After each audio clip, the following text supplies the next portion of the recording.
Nichukue nafasi hii tena kumshukuru Mungu aliyetukutanisha mimi na wewe katika siku ya leo. Kwa ambaye ni mara yako ya kwanza kukutana na mimi, naitwa Mwalimu Yosia Kalinga. Kuna somo ambalo naendelea nalo hapa TikTok na leo ni sehemu ya 6.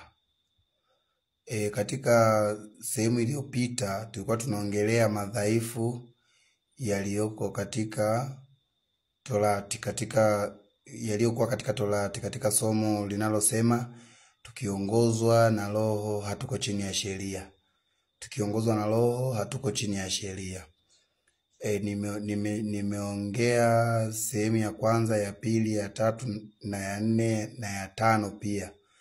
Lakini hii ni sehemu ya 6. Katika sehemu ya 5 tulikuwa tunaendelea na kuona ni mapungufu gani au madhaifu gani yaliyoonekana katika Torati na manabii yaliyomfanya Yesu aje kuitimiza Torati na manabii. Kwa sababu Yesu asingekuja kuitimiza Torati na manabii kama isingekuwa na mapungufu. Sasa kuna mapungufu ambayo tulikuwa tunaendelea kuyaangalia na katika mapungufu hayo na leo tena naendelea na upungufu mwingine. Tuliona baadhi ya mapungufu kama vile kwamba Torati ilikuwa inamhesabia mtu haki au kosa kwa ushahidi wa watu wawili, wasiopungua 2 au 3. Na tukaona kwamba mtu mmoja alikuwa hawezi kuthibitisha kosa la mtu au haki ya mtu aliyoiona. Ilikuwa ni lazima wawe mashahidi 2 na kuendelea. Na tukaona kwamba mtu anaweza kukufanyia kosa, ukimuona wewe mwenyewe hauwezi kumshtaki mpaka muone watu 2 3. Na tukaona huo ulikuwa ni udhaifu mojawapo, na ndio maana Yesu ukamfanya Yesu akaja kutimiza Torati na manabii ili ikamilike. Na tukaona pia katika masomo yaliyopita kwamba tusingeweza kuitumia Torati na manabii kama ilivyokuwa na mapungufu yake pasipo kutimizwa na Yesu. Kwa Yesu amekuja kutufanya tuweze kuitumia Torati.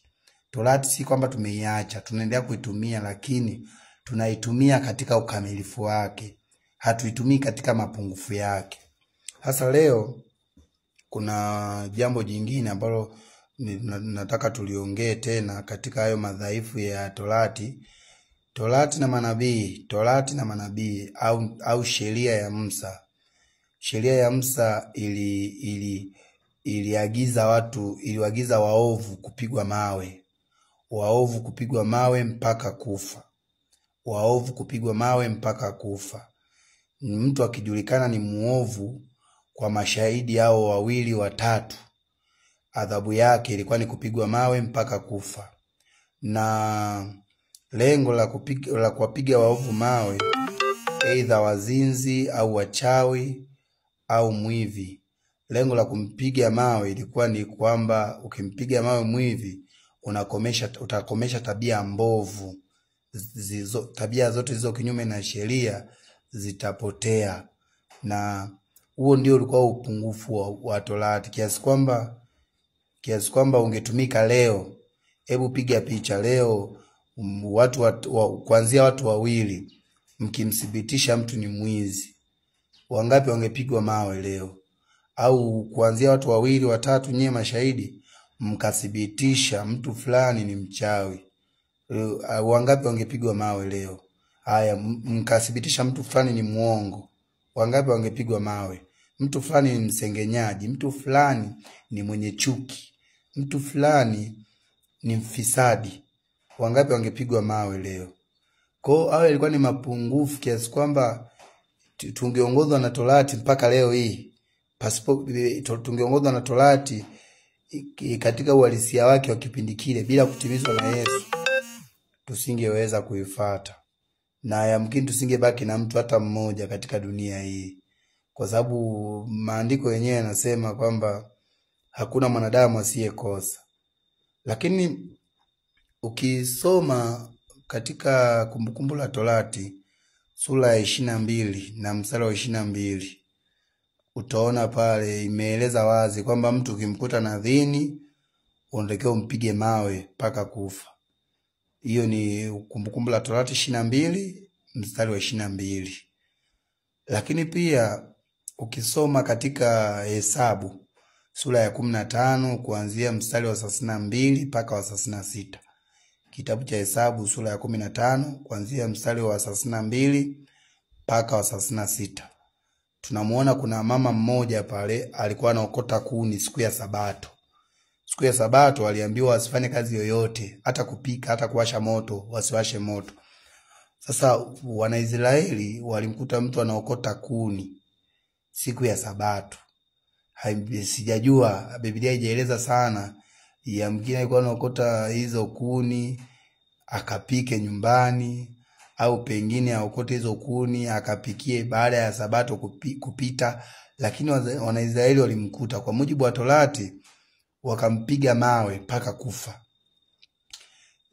Wakampiga mawe mpaka kufa, kwa sababu Torati iliagiza hivyo, kwamba ukimwona mtu anayeenda kinyume na Torati, adhabu yake ilikuwa ni kupigwa mawe. Na ndio maana ukisoma katika Yohana sura ya 8 kuanzia mstari wa 1 mpaka wa 11, tunaona kuna mwanamke mmoja alifumaniwa akifanya uzinzi, na baada ya kumkamata wakamleta kwa Yesu. Na lengo la kumleta kwa Yesu, walitaka wajue Yesu anasema nini. Torati iliagiza apigwe mawe mpaka kufa. Sasa wakataka kusikia naye Yesu anasema nini, anawaruhusu, atakazia hilo jambo lao. Lakini Yesu akawaambia, sawa, mmemleta mezini. Lakini mimi ninachoweza nikawaambia ni kwamba asiye na dhambi au kwanza kumpiga. Baadaye Yesu akainama chini akaanza kuandika. Kila mtu akaiona dhambi yake pale, wote wakakimbia. Kumbe walimleta pale wakiwa na dhambi ambazo hazijaonekana, lakini walikamata dhambi walioiona. Na ndio maana katika masomo yaliyopita tumesoma kwamba moja ya mapungufu ya sheria ilikuwa inamhesabia mtu haki na kosa kwa mashahidi kwa ushahidi wa kibinadamu. Kwa kama ni mtu amezini, umemwona mwenyewe, wewe uweze kumshtaki mpaka mwe 2 3, ndio ile dhambi yake itaonekana. Kwa hiyo mwanamke pia walimshika kama ilivyoagiza Torati, kwamba amemkuta anatenda dhambi, itakiwa apigwe mawe mpaka afe. Lakini Yesu akawaambia asiye na dhambi awe kwanza kumpiga. Akaandika chini. Baadaye mwisho ikaonekana kwamba kumbe walikuwa wanahukumiana kwa dhambi zinazoonekana, lakini hata naye kuhukumu ana dhambi. Yamkini jana ameiba hajaonekana, aliiba kwa kujificha. Mwingine jana amezini kwa kujificha. Mwingine ameua kwa kujificha. Kwa sababu usipoonekana, sheria ilikuwa haina nguvu ya kukuadhibu kwa namna yoyote. Ila walioonekana ndio wao walikuwa wanaadhibiwa. Kwa sheria ilikuwa na baadhi ya mapungufu, ndo kama hayo tunayoendelea kuyaona. Lakini Yesu alikuja kuyatimiza. Yesu yeye alivyokuja hakusema wenye dhambi wote wauawe. Yesu alivyokuja, kwanza kabisa yeye alikufa kwa ajili ya wenye dhambi. Ukisoma Yohana 3 mstari wa 16, tunaona kwamba Yesu alikuja akafa kwa ajili ya wenye dhambi. Lakini kusoma pia Warumi sura ya 5 na mstari wa 8, inaeleza kwamba Yesu alikufa kwa ajili ya wenye dhambi. Lakini ukienda tena ukisoma Wakorinto wa pili sura ya 5 na mstari wa 21, Biblia inasema yeye asiyekuwa na dhambi, Yesu huyo, alijitoa kwa ajili ya wasio na dhambi, akaonekana ndio mwenye dhambi kwa ajili ya wasio na dhambi. Kwa hiyo Yesu alikuja na mtazamo tofauti na Torati. Torati ukionekana ni mwenye dhambi itakiwa upigwe mawe, lakini Yesu alikuja kwa ajili ya wenye dhambi. Alikuja kuwatafuta wenye dhambi, sio wauawe, watubu na kubadilika na kumjia yeye.